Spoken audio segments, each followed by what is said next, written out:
In this example, a cantilever beam is loaded by a distributed load. This distributed load is divided into two separate distributed loads. One is uniformly distributed load of 2 kilonewton per meter for this length 10 meter, this entire length, this rectangular shape. And second one is uniformly varying load, which is varying from 0 to 4 kilonewton per meter. This height is 4 kilonewton per meter for the length of 6 meter. Resultant of this uniformly distributed load is equal to the area of this rectangle, and area of this rectangle is 2 into 10, that is 20. So total load is 20 kilonewton, which will be applied at the center of rectangle, that means 5 meter from either side of this rectangle. And area of this triangle is half 4 into 6. So area or total force or resultant of this distributed load is 12 kilonewton, which will be applied at the centroid of this triangle. And we know that from one side of right angle triangle, distance of centroid is 1/3 of the other side. So this side, from this side, its distance will be 1/3 of this side, that is 6 meter. So x bar is equal to 1/3 of 6 is equal to 2 meter. Now you have to draw free body diagram of this beam. Draw beam, apply this first load 20 kilonewton at middle point of this beam, that is 5 meter away from point A, and apply second force, this second resultant force 12 kilonewton, which is at a distance of 2 meter from point A. Now this support is fixed support, so you have to show three reactions at point A, two force and one moment. Now name these forces as XA, YA, and this moment I have assumed as clockwise moment, and name this as M. Now you can apply equations of equilibrium to determine these three unknown reactions. For that, assume this direction as positive x direction, this direction as positive y direction, and clockwise moment as positive moment. So first equation is sigma fx equal to 0. So here you can see there is only one force XA. So XA is equal to 0. Now second equation is sigma Fy is equal to 0. Now there are three forces Ya, 12 and 20 kilonewton, which are acting along this vertical direction. Now Ya is positive y direction and 12 and 20 in negative y direction. So equation will become Ya minus 12 minus 20 is equal to 0. From this you will get value of Ya is equal to 32 kilonewton. Now third equation is sigma m is equal to 0. You can take moment about any point. Here I have taken moment with respect to point A, so that moment of xa and Ya will become 0. From that you can directly calculate value of m. Now you can see that these two forces 12 kilonewton and 20 kilonewton will produce a clockwise moment with respect to point A. With respect to point A, if you try to rotate this force around A, then it will be clockwise. Similarly, 20 kilonewton will also produce a clockwise moment. As we assume clockwise moment as positive, so moment of 12 kilonewton and 20 kilonewton both will be positive, and we know that moment of force is equal to force into perpendicular distance. So moment of 12 kilonewton is 12 into 2, moment of 20 kilonewton is 20 into 5, both positive because of clockwise moment. Now third one is this moment which is already applied, or which we need to determine, that is also assumed to be clockwise, therefore plus m is equal to 0. When you solve this, you will get m as minus 124 kilonewton meter. Now this minus sign shows that the direction assumed for m is incorrect. Actually m is anti-clockwise direction. So you obtain value of y as 32 kilonewton in upward direction and value of m as 124 kilonewton meter in anti-clockwise direction. There is no component of force along horizontal direction. Now in this second example, again a cantilever beam is loaded by a parabolic shape distributed load.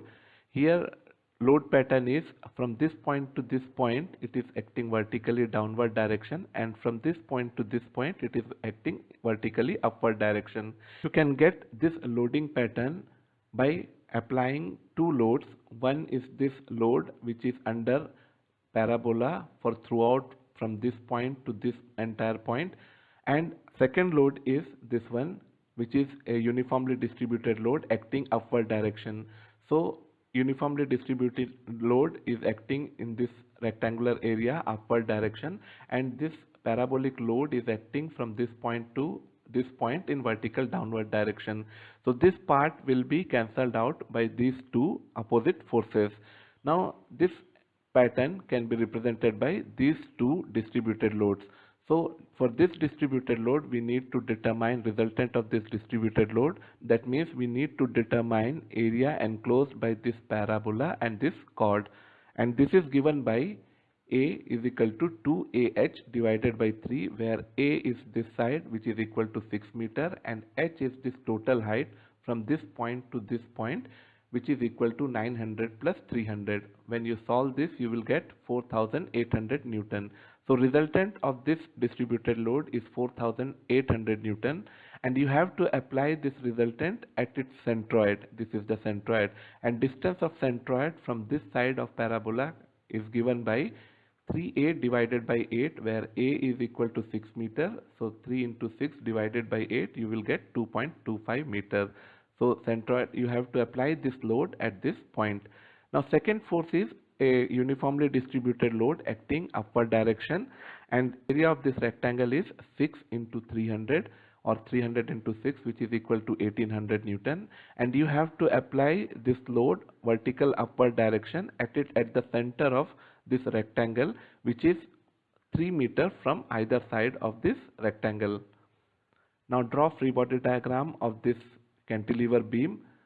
You should apply these loads first. So first is 4800 Newton, resultant of this parabolic load at a distance 2.25 meter from this free end, and second one is this force 1800 Newton, which is acting vertically upward direction at the middle point. That means 3 meter from either side. From this side I have taken 3 meter, and there are 3 reactions. You have to show 3 reactions, 2 forces XA and YA, and 1 moment, because this is a fixed support, so there will be 3 reactions. Now you can apply equations of equilibrium. First, sigma Fx equal to 0 is not applied because there is only one force XA, so it will become 0. So you should apply sigma Fy is equal to 0. When you apply sigma Fy is equal to 0, you will get Ya positive y direction, 1800 Newton positive y direction, and minus 4800 negative y direction, downward direction, is equal to 0. From this you will get Ya as 3000 Newton. Now take moment with respect to point A. You assume this point as A.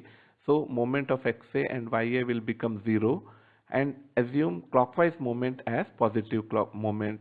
So here you can see this 1800 Newton force is producing anti-clockwise moment with respect to this point. So if you rotate this force around this point A, then you can see this will be anti-clockwise, and 4800 Newton force will produce clockwise moment. You can see with respect to point A, if you rotate this 4800 Newton around this point A, this will be clockwise moment.